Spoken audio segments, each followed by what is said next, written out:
আমায় খেয়াল রাখতে। আমি জানি তুই আমাকে বিশ্বাস করিস না, আমি তোর সঙ্গে অনেক অন্যায় করেছি, যা যা করেছি তোর সঙ্গে, তারপর আর আমাকে ক্ষমা করা যায় না। কিন্তু তাও আমি তোকে রিকোয়েস্ট করছি, প্লিজ আমাকে এই সুযোগটা দে, নিজের প্রায়শ্চিত্ত করার একটা সুযোগ দে তুই আমার।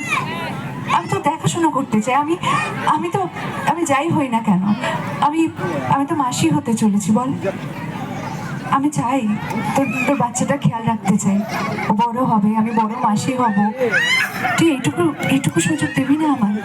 তা তুই যদি আমাকে ক্ষমা না করিস তাহলে আমার বেঁচে থাকারই কোনো অধিকার নেই, আমি বেঁচে থাকবো কি করে? তুই প্লিজ এরকম বলিস না নীলু। সত্যি বলতে তোর মুখ দিয়ে আজ এসব কথা শুনে খুব ভালো লাগছে আমার। আর হ্যাঁ, প্রায়শ্চিত্ত করার সুযোগ তো সবার পাওয়া উচিত, প্রত্যেকটা মানুষের। তোকেও দিতে পারি আমি সেই সুযোগটা। তবে নীলু, আমাকে এই ব্যাপারে একবার অনির্বাণের সঙ্গে কথা বলতে হবে। আমি নিজে নিজে কোনো ডিসিশন নিতে পারি না।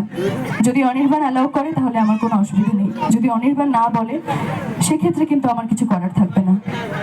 ও তার মানে এখন থেকে তোর সমস্ত ডিসিশন অনির্বাণ দা নেয় বুঝি?